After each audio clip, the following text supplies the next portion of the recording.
Queridos, percebam como nós somos frágeis. Como nós somos frágeis. Muitas vezes um abalo emocional, uma surpresa, algo do cotidiano, algo que nos envolve, nos abate, não é isso mesmo? Nos enfraquece. Vejamos os grandes prejuízos que o pecado ocasiona na nossa vida, que serve como um dreno, né? Vem como um dreno para sugar a nossa força. Eu lembro-me que algum tempo atrás eu enfrentava um momento muito delicado e de uma hora para outra eu me encontrei com uma rouquidão que não parava, uma crise de garganta que não tinha remédio que melhorasse, e eu repleto de atividades, congresso para pregar, mensagens bíblicas, aula a ministrar, e eu me submetendo a vários exames a fim de saber o que me ocasionava, o que era aquilo tão forte que me deixava literalmente sem voz. Nunca tinha enfrentado nada disso, e aí, em um exame mais profundo, recebi a surpresa, que eu não estava com crise de garganta, que os meus pulmões estavam limpos, que por mais que aquela tosse grossa, sabe? Aquela tosse que a gente olha assim, pensa que é um cachorro que está tossindo, vocês sabem, né? E não tinha nada disso. E fui pego de surpresa, ao perceber que estava com uma gastrite emocional. O meu emocional tinha sido abalado de uma forma tão grande, que gerou uma gastrite em mim, que somatizou todo o corpo. Dores de ouvido, dores de garganta. E eu pude perceber ali, eu digo, Senhor, de fato, como nós somos frágeis. Como eu sou frágil. Como você é frágil. Mas como nós temos um Deus poderoso. Como nós temos um Espírito Santo, que não apenas pode, mas cura e se alegra quando derrama a sua cura sobre as nossas vidas.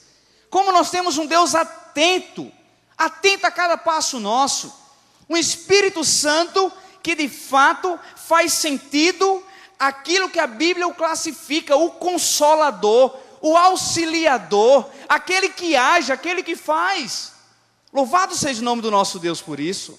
Somos frágeis, mas para superar, para reverter qualquer quadro de fragilidade, existe o Espírito Santo. E nessa noite nós iremos entender, iremos conversar, e será a nossa oração que possamos ser curados pelo Espírito Santo de Deus. Que Ele venha com cura sobre esse lugar. E digo que não apenas o seu número de identificação, o número do seu CPF, o número da sua identidade é conhecido por Deus, mas o seu próprio coração Ele conhece de ponta a ponta. As nossas emoções Ele conhece todas, as nossas mentes, as nossas fragilidades em geral. E Jesus curou de forma poderosa. E eu não sei a intensidade da nossa surpresa se Jesus estivesse aqui presente. Pense aí, se Ele subisse aqui ao palco ou estivesse aí sentado, possivelmente, provavelmente com 100% de certeza, Ele não seria reconhecido por asas de anjo, por roupas de brilhante, de ouro, não. Seria igual a mim e a você. Se Ele tivesse em nosso tempo, Ele iria optar, vir de sapatênis, vir de tênis, vir de bermuda, vir de camiseta. Ele iria optar, Ele seria 100% contemporâneo. Mas imagine como seria o abalo do nosso coração, qual seria a nossa expectativa, se soubéssemos que Jesus estaria em nosso meio, em carne e osso. Pense aí, qual seria a sua expectativa? Pois tenhamos a mesma sensação hoje, porque o Espírito Santo está entre nós, amém? A mesma, gente, a mesma euforia, a mesma certeza, o Rei dos Reis está entre nós, por quê?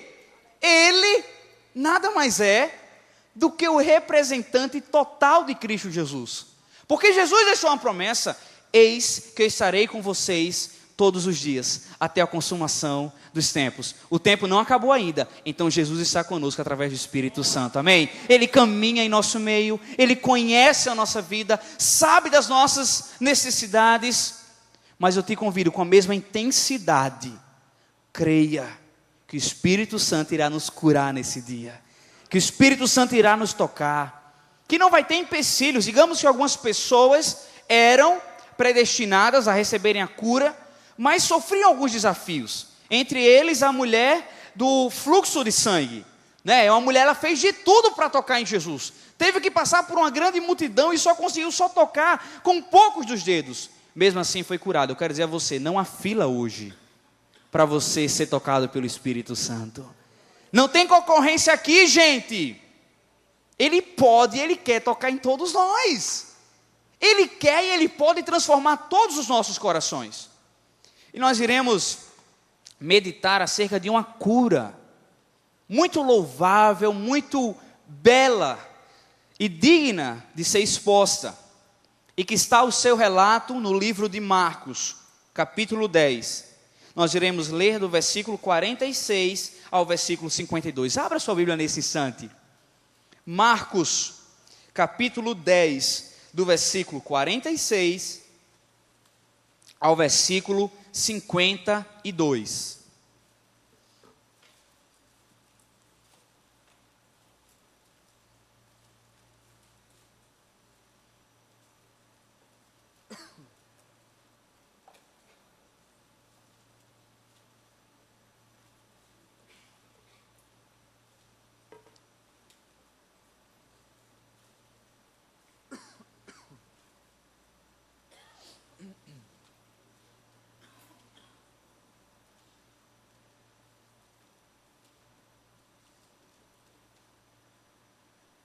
Todos abriram a palavra do Senhor, amém? Marcos capítulo 10, do versículo 46 ao versículo 52, diz assim: Então chegaram a Jericó, quando Jesus e seus discípulos, juntamente com a grande multidão, estavam saindo da cidade.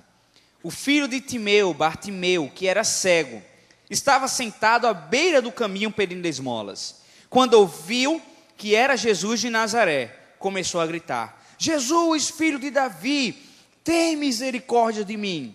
Muitos o repreendiam para que ficasse quieto, mas ele gritava ainda mais: Filho de Davi, tem misericórdia de mim. Jesus então parou e disse: Chamem-no. E chamaram o cego. Ânimo, levante-se, ele o está chamando. Lançando sua capa para o lado, de um salto pôs-se em pé e dirigiu-se a Jesus. O que você quer que eu lhe faça? Perguntou-lhe Jesus. O cego respondeu: Mestre, eu quero ver.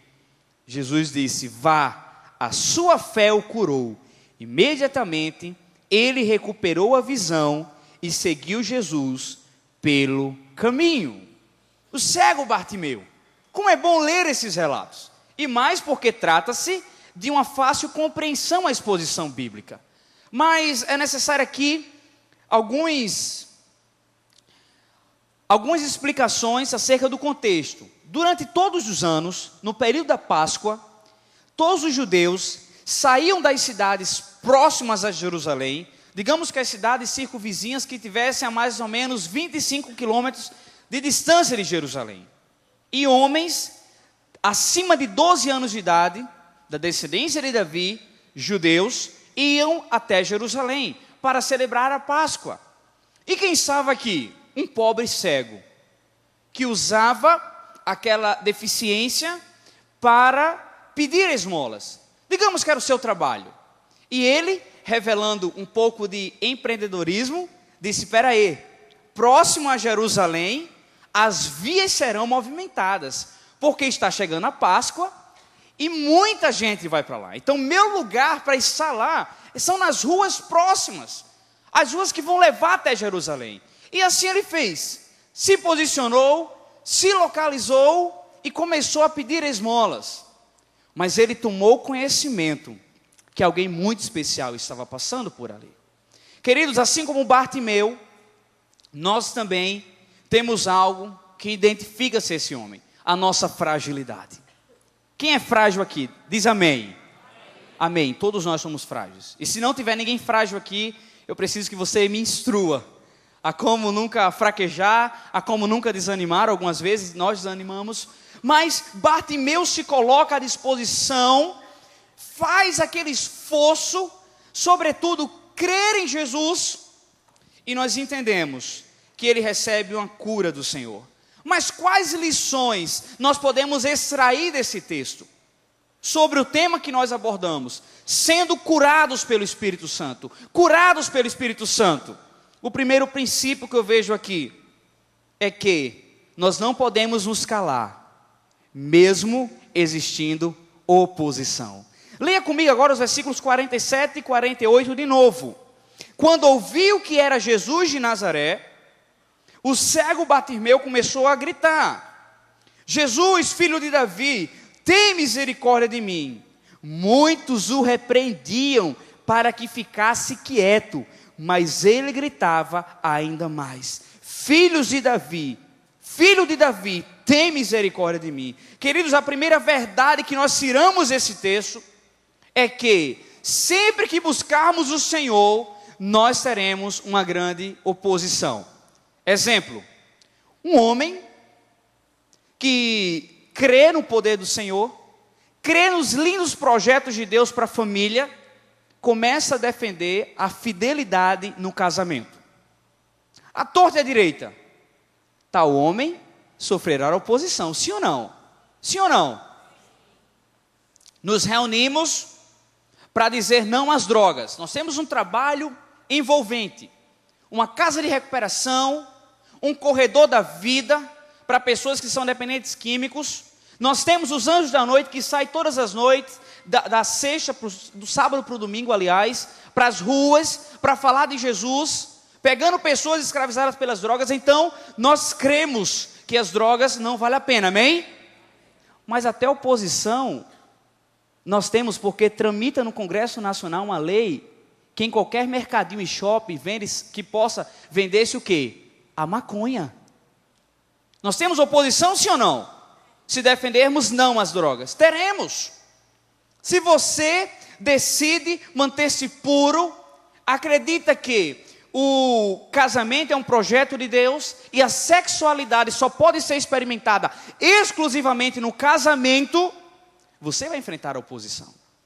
Se você defender que, de fato, nós precisamos sim ter uma renda a fim de planejarmos, de termos os nossos sonhos sendo concretos, no entanto não podemos ser dominados. Mas se você guarda um princípio no seu coração: eu quero poder trabalhar com dignidade e de forma lícita receber o que eu mereço, você vai enfrentar a oposição, sim ou não?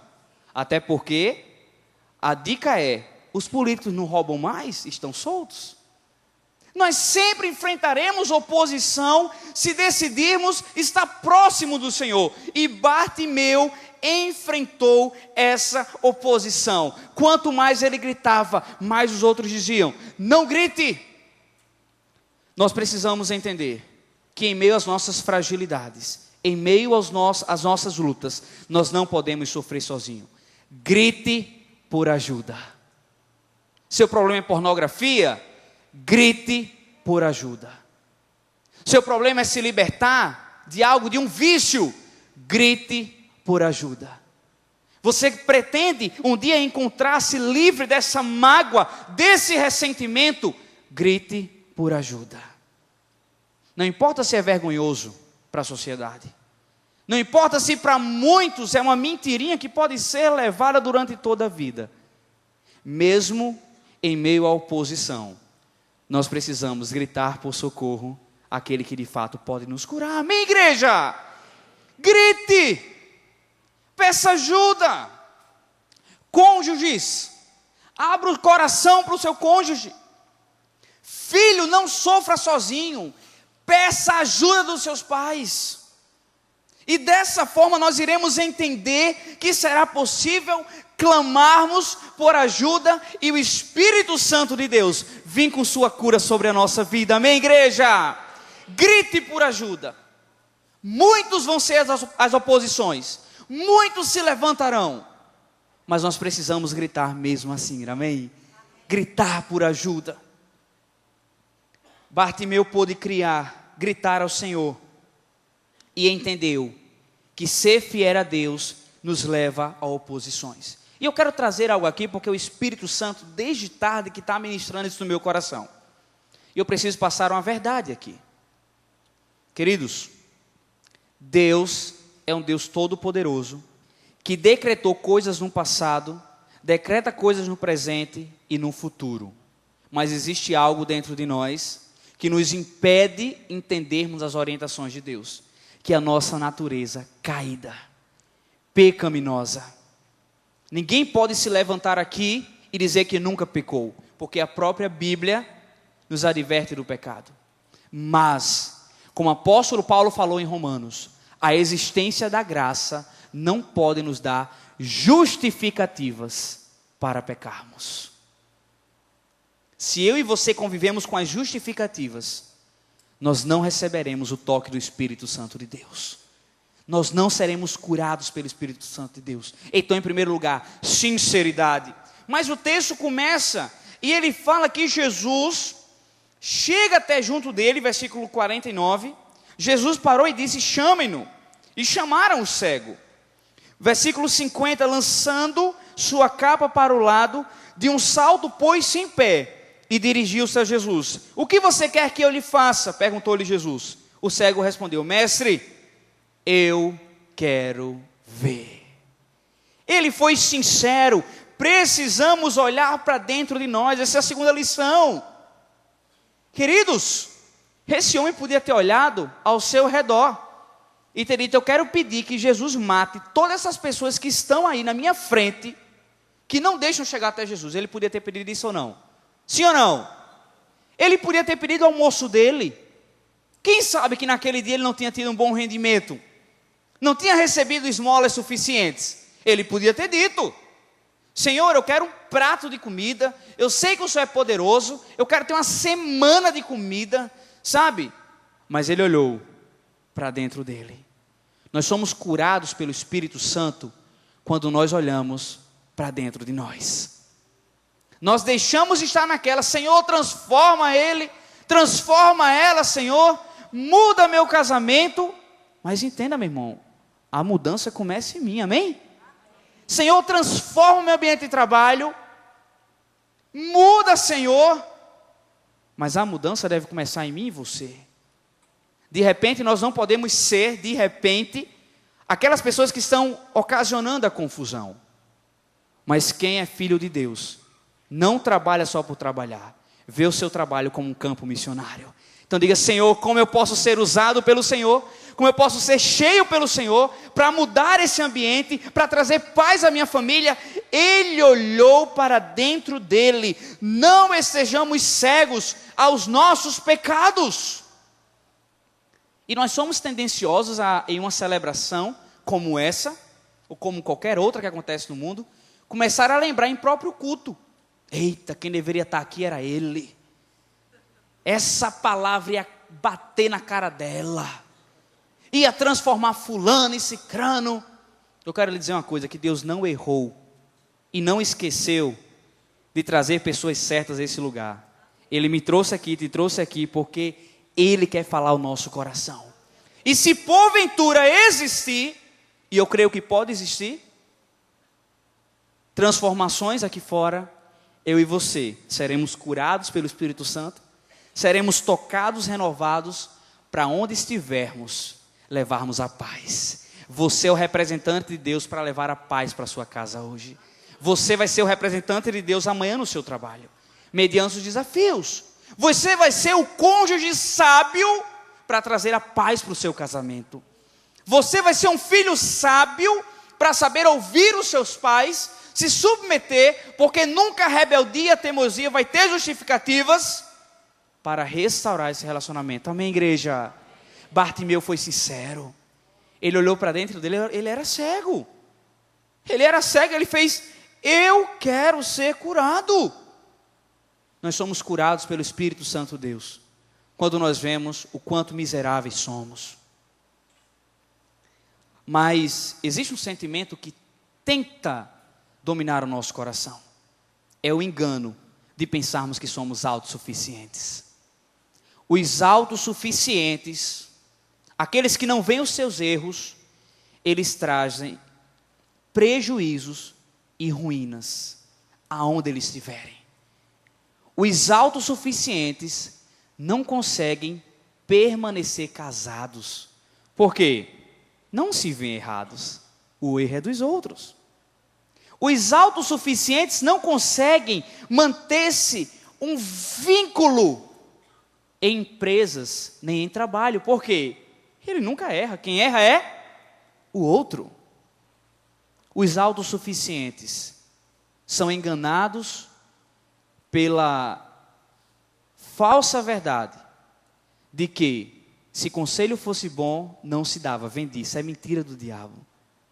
Se entendêssemos quanto um conselho de um pai, de uma mãe, de uma mulher sábia, de um homem sábio, são importantes, nós até pagaríamos para ter. Temos que pensar dessa forma. Olhe para dentro de si. Não se considere autossuficiente. Bartimeu não pediu esmolas a Jesus, queridos. Ele sempre pedia esmolas. Chega uma pessoa e diz: levanta, traz ele aqui. Ele não estava vendo que era Jesus. Ele não estava vendo que era Jesus que estava o chamando. Mas ele sentiu poder naquele chamado. Ele sentiu poder naquele que disse: o que tu queres? E ele falou: eu quero ser curado. O que você tem a pedir ao Senhor? Se seja um novo momento, mediante os desafios, seja sincero com o Senhor. Pai, me transforma, muda o meu caráter, para eu ter aquela família que eu sonho. Senhor, me transforma, muda o meu caráter, me dá força, para eu permanecer empregado. Senhor, muda o meu caráter para que eu possa perdoar. Eu sei de tantas marcas, de abalos profundos, mas Senhor, em nome de Jesus, me cura para eu saber perdoar.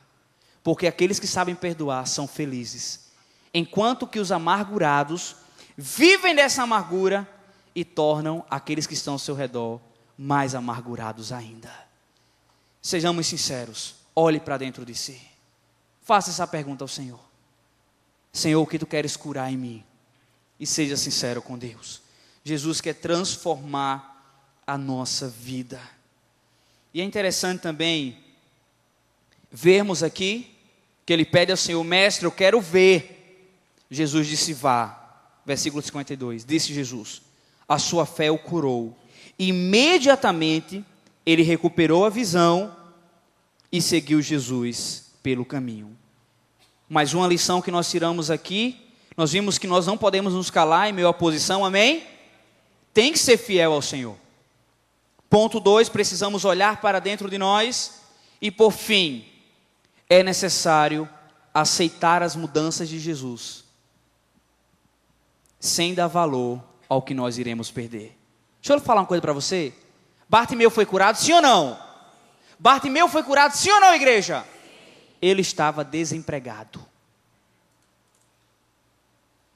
O seu emprego não era pedir esmola? Sim ou não?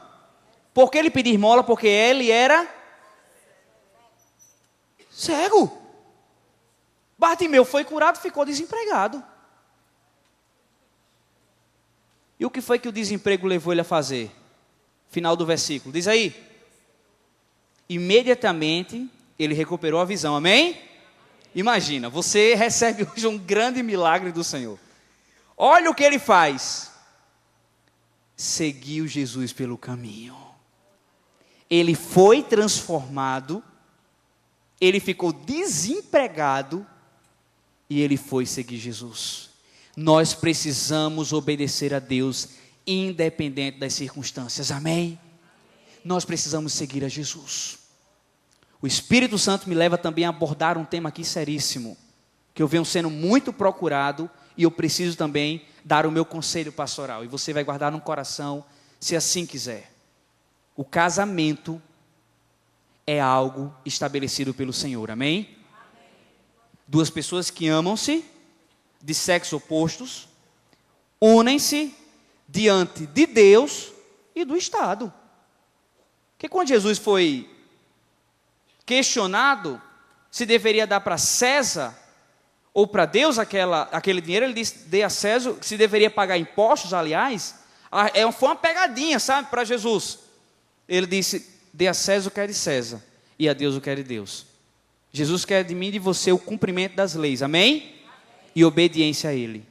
Então, a nossa Constituição nos fala que existe o estado civil solteiro e casado.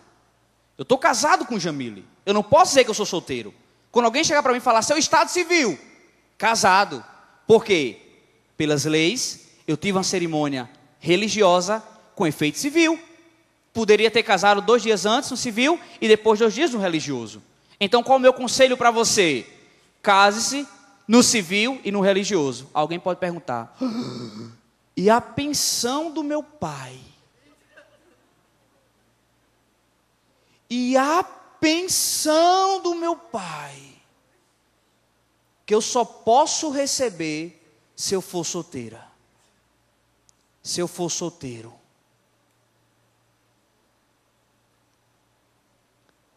Eu vou morrer se eu perder essa pensão. Quem vai tomar a decisão é você.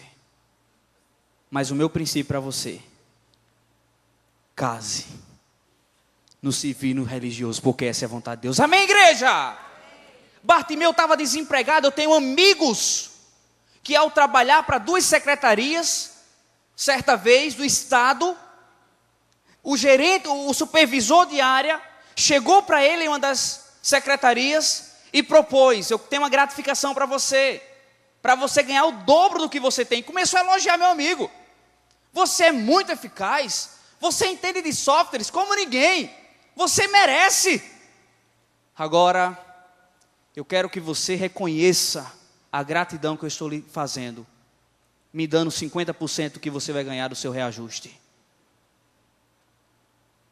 É uma bênção o fato de ter um aumento salarial. Mas espera aí, se aquele dinheiro está sendo destinado para aquele nome, para aquela pessoa, você devolver, aí Deus começou a inquietar meu amigo. Resultado, ele negou. No outro dia estava no olho da rua, desempregado. E aí, meu irmão? Bartimeu estava desempregado. E eu pude ver a dor daquele amigo. Tinha financiado o carro, tinha financiado um apartamento, estava ali prostrado. E Deus ministrou ao meu coração e ao coração dele. E a gente já falou isso aqui. Os obedientes choram, sim ou não? Obedecer ao Senhor nos faz chorar, claro. Mas é por um tempo curto. Para a honra e glória do Senhor, hoje ele está concursado, ensinando em 2 universidades federais. Porque Deus é Deus, queridos. Então, em nome de Jesus, hoje é dia de sermos curados das nossas justificativas.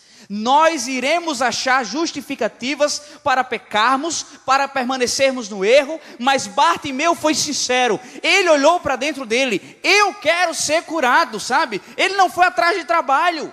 Ele disse: eu vou seguir Jesus. E minha política aqui, meu ensinamento não é que você deixe de trabalhar e passe o dia na igreja, senão você vai passar fome, meu irmão. Não deixe o seu trabalho, não. Agora trabalhe naquilo que tem a aprovação de Deus, e mais abençoado você será. Faça tudo dizendo: eita, o Nazareno está aqui comigo. O Jesus de Nazaré está aqui comigo. Em cada papel que eu assino, ele está olhando, ó. Ele é onipresente, o Espírito Santo.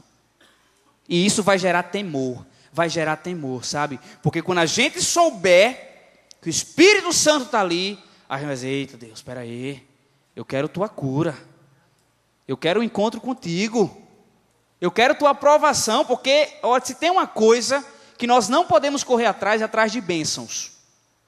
Não corra atrás de culto para ser abençoado, não corra atrás de reunião para ser abençoado, não corra, apenas obedeça, que as bênçãos vão chover na tua vida. Vai ser tanta bênção, ô Senhor, eu vou dividir essas bênçãos. Os obedientes recebem as bênçãos do Senhor. E esse cego, esse pobre cego, ele pensou não naquilo que ele ia perder, estava desempregado. Ele não correu para nenhum sindicato para ter sua carteira assinada, nem foi atrás de um serviço, não. Ele disse: eu vou seguir Jesus. E aqui ele não virou um desocupado, provavelmente. Ele disse: eu vou seguir Jesus porque dele vai vir a provisão. Eu vou seguir Jesus porque dele vai vir o que ele quiser. E assim, eu fico a imaginar, eita Deus, que tu és fiel, eu sei. Os relatos bíblicos não revelam isso. Mas eu digo, meu Deus do céu. Imagina Bartimeu chegando na próxima cidade e alguém precisando de um ajudante. Diz, olha, você pode vir trabalhar comigo, uma coisa eu sei. Que Jesus fez esse milagre para ele testemunhar para todo mundo. E as curas que Deus realiza na minha vida e na sua vida é para glorificar o nome dele e para os outros verem que ele é Deus sobre a terra. Amém, meus queridos? Que Deus nos abençoe, que possamos obedecer ao Senhor, porque isso vale a pena. Amém.